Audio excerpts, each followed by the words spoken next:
Saudara-saudara, sekarang ini banyak orang bisa memberi contoh, tapi sedikit orang bisa menjadi contoh. Ngasih contoh mah gampang, jadi contoh susah. Karena beliau manusia. Laqad ja'akum rasulun min anfusikum. Kalau kambing disuruh nyontoh ayam, yang nyuruh nyontoh kagak punya pikiran, ya kagak level. Kambing mah nyontohnya kambing, kebo nyontohnya orang, nyontohnya orang. Makanya Nabi kita orang, bukan malaikat, bukan jin, bukan dewa, manusia. Kalau manusia disuruh nyontoh manusia, itu perintah masuk akal, predispositionnya sama. Kalau disuruh nyontoh malaikat mah ribet kan.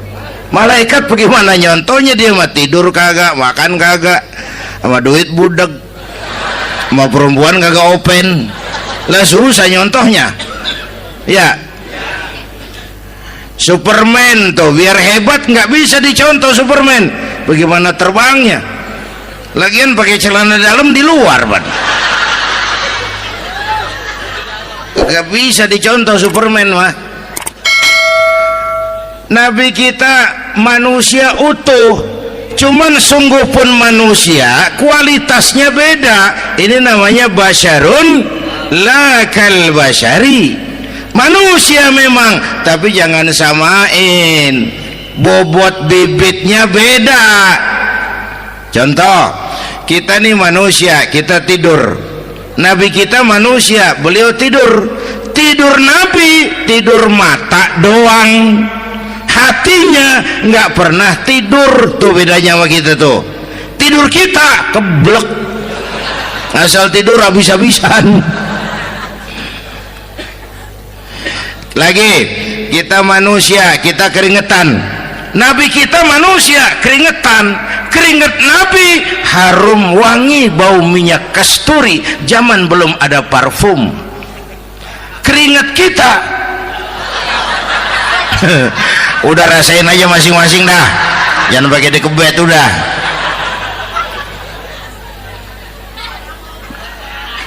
Contoh lagi, kita nih manusia nih, kita beludah nggak? Nabi kita manusia, beliau juga beludah. Ludah Nabi obat, ludah Nabi itu kan waktu mau hijrah kan sama Sayyidina Abu Bakar, sampai di Gua Sur, Sayyidina Abu Bakar bilang, saya turun duluan ke gua ya Rasul. Ngapain? Bersihin gua, takut ada binatang berbisa. Silakan turun. Sayyidina Abu Bakar bersihin gua, bener tuh, tangannya digigit kalajengking, sakit, ngebet, bengkak. Kalajengking Arab ya, emang di Arab kejadiannya. Wuher nyaut aja bareng, ditahan aja, udah aman ya Rasul, silakan turun. Lama-lama dalam gua berduaan kelihatan juga Sayyidina Abu Bakar mukanya pucat. Nabi tanya, mabalu kayak Abu Bakar? Abu Bakar kenapa? Nggak apa-apa. Berat meninggalkan Mekah? Enggak. Malas hijrah ke Madinah? Enggak. Takut diubur-ubur Quraisy? Orang kata enggak, itu mah enggak. Lah kenapa muka kamu pucat? Tangan digigit kalajengking. Ngapa nggak ngomong dari tadi? Saya nggak mau nyusahin Tuhan ya Rasul, biar saya tahan, asal jangan nyusahin Tuhan. Jangan begitu kau. Sini tanganmu, diambil sama baginda Nabi. Bismillahirrahmanirrahim. Cuh, diludahin, ringkes, sembuh saat itu juga.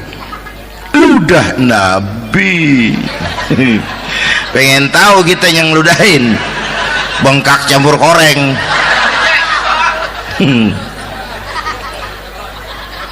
Satu tuh alasannya kenapa Nabi dijadikan contoh, karena manusia. Kalau manusia disuruh nyontoh manusia pasti bisa dong ya.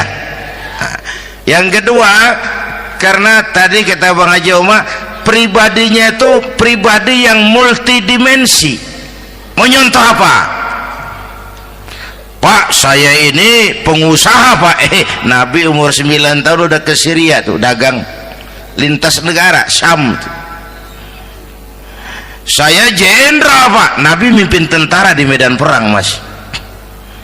Saya mau balik Pak, Nabi dakwah Bung. Saya guru Pak, Nabi ngajar Mas. Innama bu'istu mu'alliman, aku diutus sebagai guru, guru umat, guru bangsa. Saya politisi Pak, Nabi diplomat ulung Bung. Saya presiden Pak, Nabi mimpin bangsa dan negara Mas. Saya kepala rumah tangga Pak, Nabi punya anak bini Bang. Ayo lempengan mana dulu cari ngomong. Malah Nabi Isa tuh nggak bisa jadi contoh bagaimana membina rumah tangga bahagia. Bagaimana membina rumah tangga bahagia menurut contoh Nabi Isa? Nggak ada Mas. Kenapa? Nabi Isa belum sempat kawin.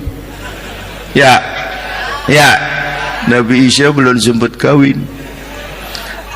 Ada pengikut Nabi Isa menyangka nggak kawin ajaran Nabi Isa, pada ngikut lagi nggak kawin.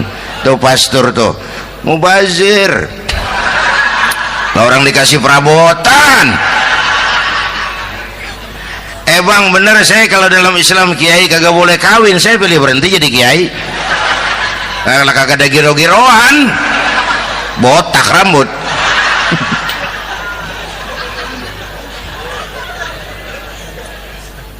Makanya Bang Haji Omar cerita poligami saya girang banget tadi. Bukan yang ngomong ahlinya soalnya.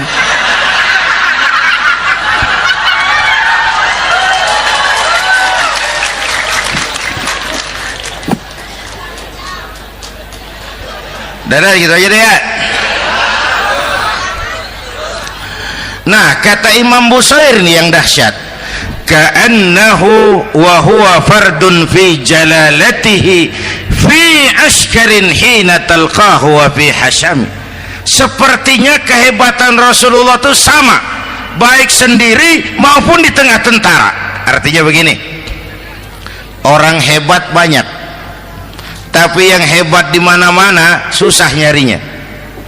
Baginda Rasul ini lagi duduk hebat, lagi jalan hebat, ada di pasar hebat, lagi di masjid hebat, di medan perang hebat, di depan anak-anak hebat, di mata musuhnya hebat, di depan sahabatnya hebat, di mata istrinya hebat, di mana-mana hebat. Lah susah cari orang begini Bang.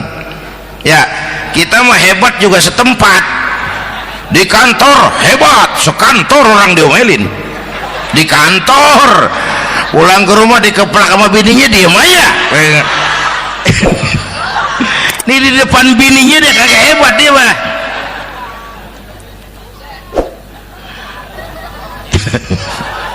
Oke, lalu kalau begitu soalnya apa yang mau kita contoh? Saya sampaikan 3 aja.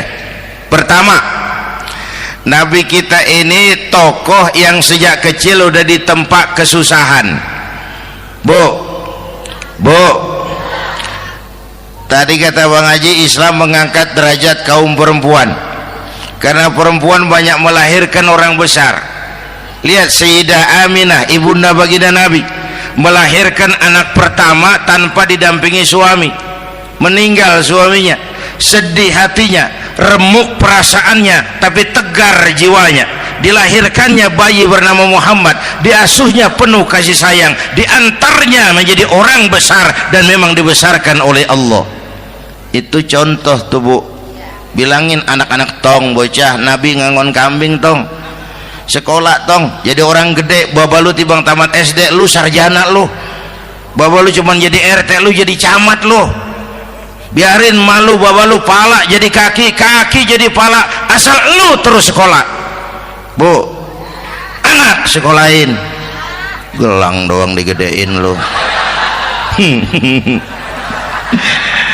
Nih kan kita Betawi nih pendidikan ngentengin banget kotaan. Udah dong, jangan tinggi-tinggi sekolah udah. Ngapa mak? Baba lu kagak sekolah hidup noh. Hidup dong, pun jamu monyet juga hidup. Bu, anak sekolahin.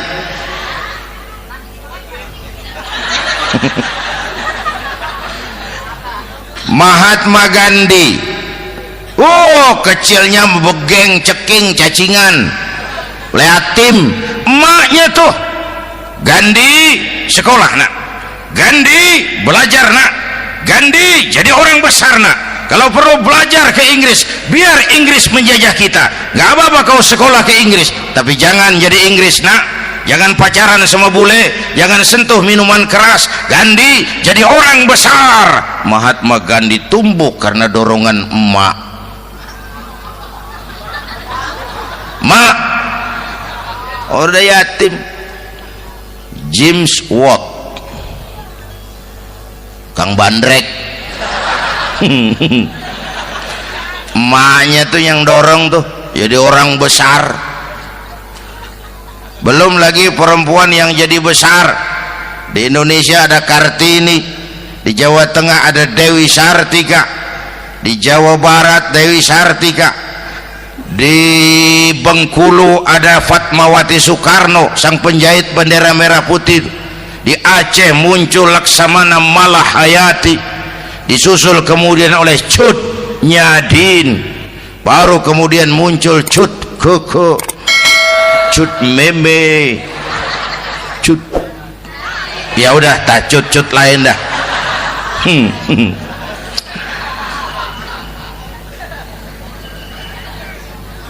Nabi ke remajanya nggak dikolokin, tegar, tahan bantingan, nggak cengeng. Begini bang, kalau bahasa kita nih, bahasa Betawi nih, orang mah bang kalau udah biasa susah ketemu susah nggak kaget udah. Ya kita Betawi kan masuk sudah nukangin. Susah mulu. Saya santri nih biasa makan kangkung, datang ke rumah temen dikasih kangkung, makanan gue ini mat, dikasih daging ayam lah nambah. Emang apa? Orang mah kalau biasa susah enak, nggak kagetan. Saya santri biasa tidur di masjid, disuruh nginep di hotel lah pules nggak? Tapi yang biasa tidur di hotel suruh nginep di masjid encok. Makanya kemarin tuh waktu menteri-menteri baru dilantik tuh saya ngarepin tuh, mudah-mudahan nih menteri ini begitu dilantik bacaannya nawaitu sauma ghadin. Lu pada niat puasa dulu dah, entaran. Puasa kan bukan kagak boleh, nunda doang, nunda puasa mah. Tempe boleh maghrib, tahu boleh maghrib, air kelapa boleh maghrib. Lu menteri pada mau naik mobil mewah boleh, ntar kalau ekonomi udah mendingan, rakyat udah pada legaan napasnya. Ya sebab apa? Itu duit buat mobil para menteri kan duit negara. Duit negara kan duit rakyat. Duit rakyat kan duit gue juga, itu ada di situ. Gue bayar pajak. Sayangnya kebanyakan pejabat kita asal dilantik aja bacaannya Allahumma lakasumtu, niat buka puasa. Orang buka puasa kan kemaruk, apa jadi gares ya. Bu, jadi benar Islam mengangkat harkat, derajat, martabat kaum perempuan. Kata Bang Haji Umar tadi, dengar nggak tuh? Waktu Nabi ditanya, ya Rasul, siapa yang paling harus saya taati di dunia? Ibumu. Setelah itu ibumu. Setelah itu ibumu. Setelah itu bapakmu. Ibu 3 kali disebut, bapak. Coba pikirin, ibu 3, bapak 1 bapak. Ini bagaimana ngitungnya? Jadi kerok begini nih ngitung nih.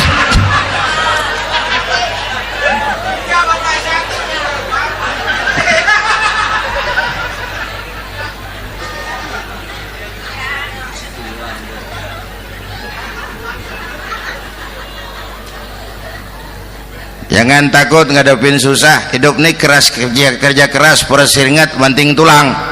Ya Bu. Satu.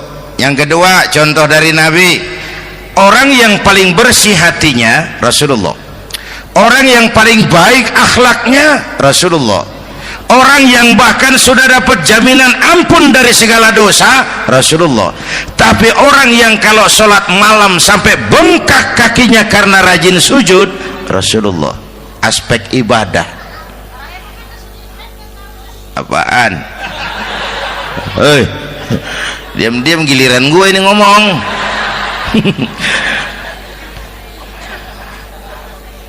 Lo ngomong lagi udah gue pulang. Canda neng. Udah gantian ya. Ya. Apaan urusan? Orang yang dosanya udah dapat jaminan ampun, kalau salat malam bengkak kakinya karena rajin sujud. Saya tahu di sini juga banyak yang kakinya bengkak. Semurat. Oke. Kira-kira 3 minggu yang lalu saya menghadiri haul akbar Syekh Maulana Malik Ibrahim di Gresik, haul ke 609. Dari situ saya ke Surabaya ikut zikir sama keluarga besar Tarbiyatul Qulub. Waktu zikir saya terkejut, ada kalimat yang dibaca ratusan kali menyentak perasaan saya. Kalimatnya sederhana, kita hafalah, yaitu kalimat ana Abdullah.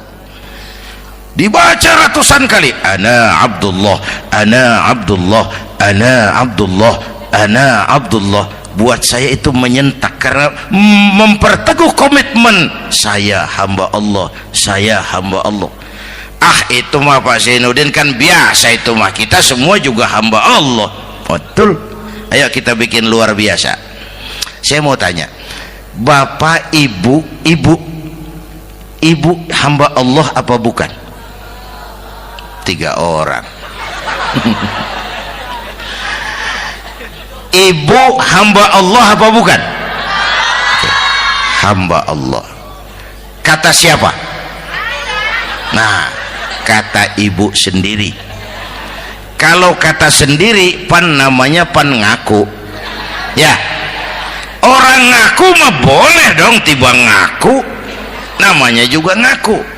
Cuman diakuin apa enggak kita pan belum tahu. Ngaku mah murah, diakuin mahal. Ya, yang gampang dah. Ibu kenal sama Presiden SBY? Kenal. Presiden SBY kenal sama ibu? Lo ngaku, lo ngaku.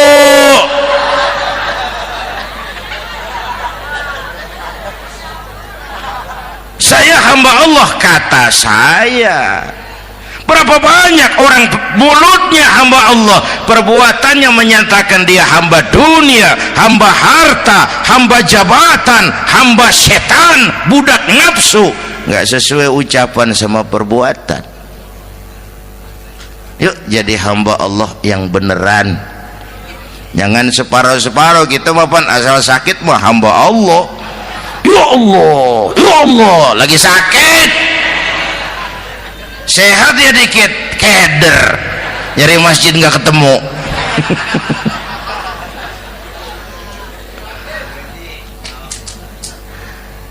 Apalagi kata Bang Haji tadi nih, kita nih kan zaman entertain nih, orang pada pinter bikin bungkusan sekarang Bang, ya.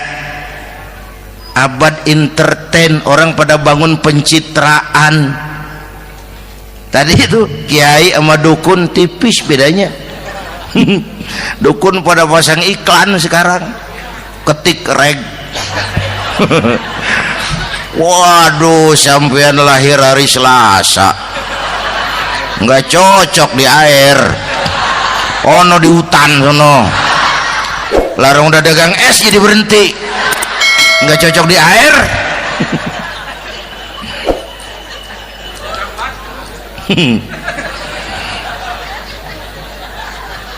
Bu, Di zaman ini siapa pakai apa, siapa mau jadi apa, kagak urus nih. Bapak Ibu hadirin yang saya hormati, dan masyarakat kita ini kayak daun kering. Tahu daun kering? Gampang dikumpulin, susah diikat, berisik, gampang dibakar. Tuh daun kering. Penyakitnya kutil, kurang teliti, cepat heran, gampang kagum. Cepat heran, gampang kagum. Dulu ada tuh satu hari tabrakan di jalan kenceng, buah, korban jatuh belepotan darah, dikerubungin orang banyak.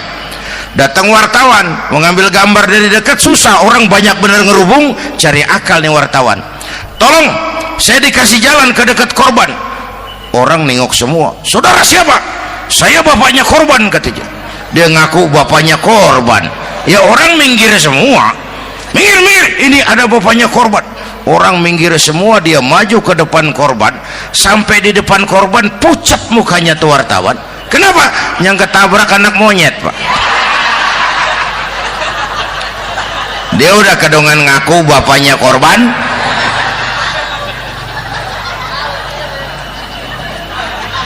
Bu, ini cerita pendek tapi pesannya lumayan nih. Kalau belum kenal bener mah jangan buru-buru ngakuin, ya. Dia kagak tahu yang ketabrak siapa, main ngakuin aja, saya bapaknya korban. Lu makan lu jadi bapak monyet, sono lu. Makanya jagain kampung kita nih, jangan kemasukan yang aneh-aneh, ya. Nabi palsu, aliran aneh. Ini bid'ah, itu bid'ah kuno yang kayak begitu. Capek kita ngurusin begitu, udah kelewatan, ya. Yang tahlil mah terusin, yang kagak suka nggak apa-apa, cuman jangan ngomelin yang tahlil. Orang tahlil juga pakai dalil. Yang mabok masih banyak, yang tahlil diomelin. Kita nih kayak kurang kerjaan, akhirnya rame turu-turu kita. Padahal yang harus kita kembangkan kan rukun antar umat seagama, rukun antar umat beragama, rukun antar umat beragama dengan pemerintah, kata Bang Haji Omar tadi. Rukun antar umat seagama, turu-turu kita muslim nih kudu rukun. Beda pendapat mau boleh, marahan mau jangan, ya. Tangan kanan sama tangan kiri juga beda, cuman rukun. Asal kiri gatal nih, kanan kagak diundang nih, dia datang aja nggak rukin. Nggak ada kiri gatal kanan ngomel, lu garuk aja sendiri, nggak deh mah. Akur, ya Bu.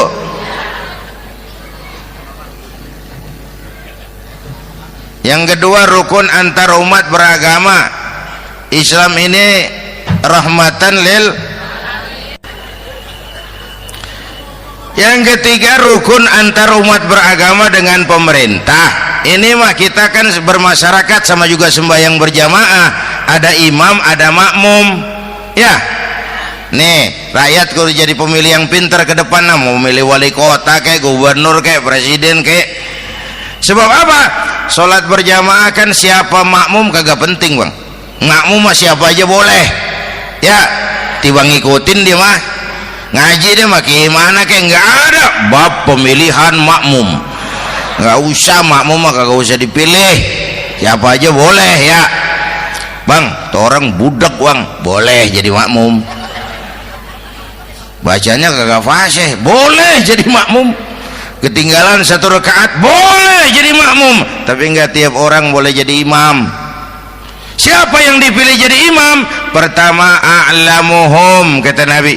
Orang yang paling alim di kampungmu siapa? Angkat jadi imam. Yang paling alim, bukan yang paling tua.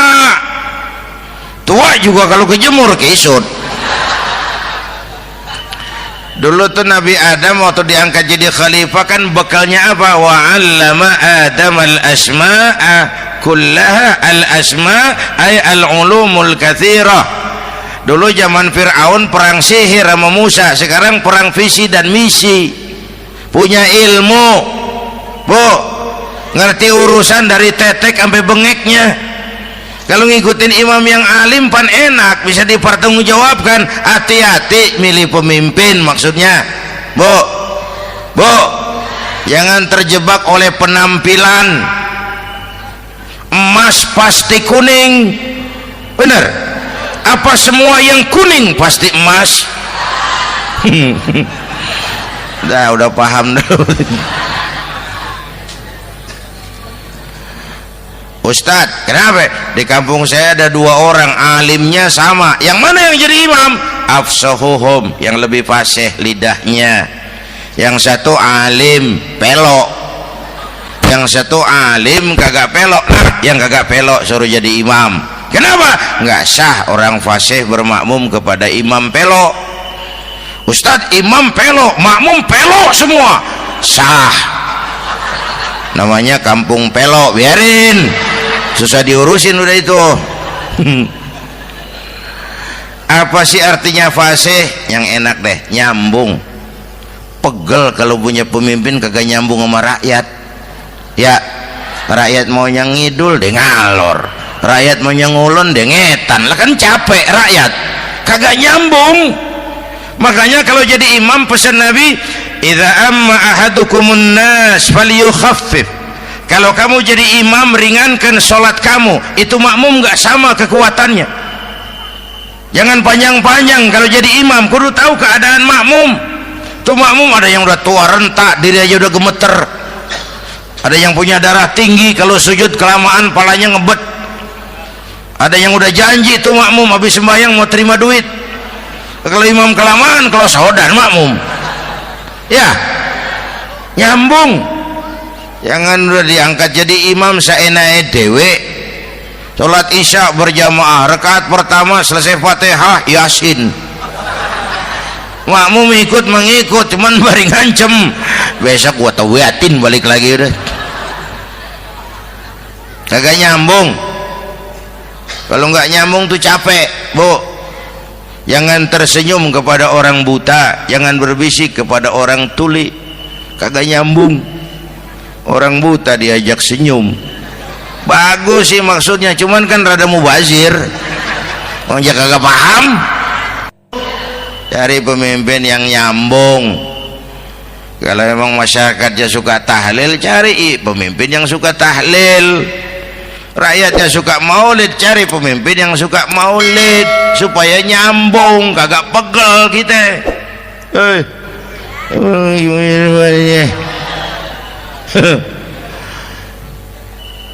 Bapak Ibu hadirin, saya balik urusan kita. Nyontoh Nabi ibadahnya luar biasa. Bu, kita ini perlu Allah. Kita ini perlu Allah. Semua kita perantau di bumi Allah ini. Perantau pasti pulang.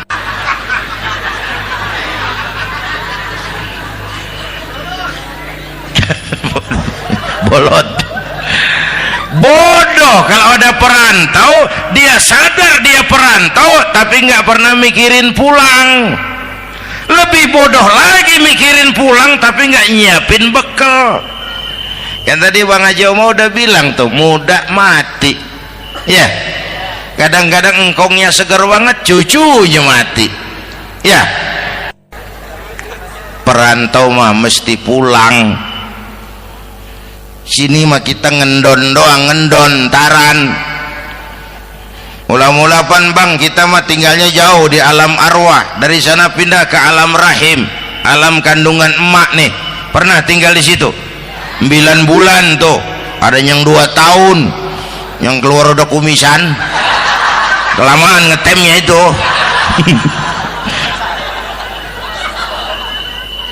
Dari sisi ini mau pantas ibumu, bapakmu, karena alam rahim, fisik dan psikis emak lebih capek dari kita bapak.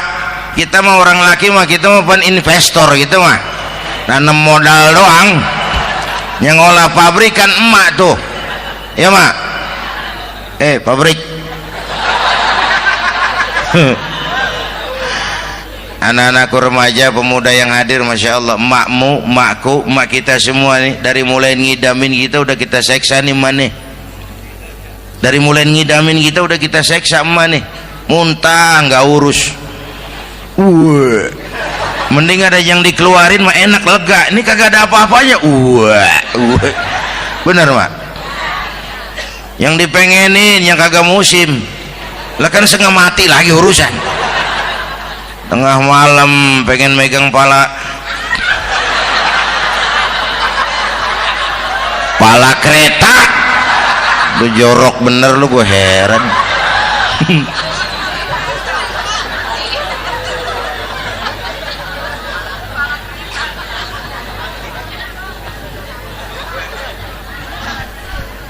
Bapak Ibu hadirin, yang ketiga terakhir, contoh dari baginda Nabi, modal utama perjuangannya adalah akhlak.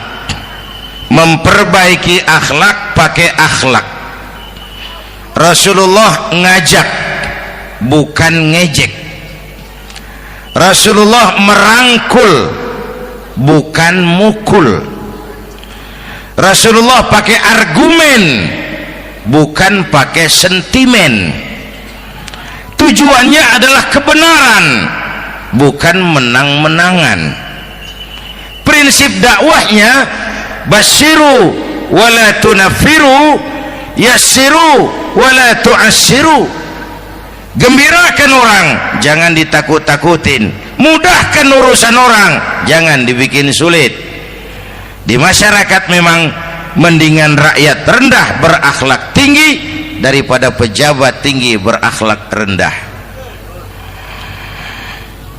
Dulu tahun 50-an orang kita kalau pergi haji ke Mekah 6 bulan. 6 bulan tuh orang udah pada lupa aja baru pulang. 6 bulan yang ada cuman kapal laut, Mekah Madinah onta, banyak rampok lagi di gurun pasir Baduy itu. Dulu orang tua kita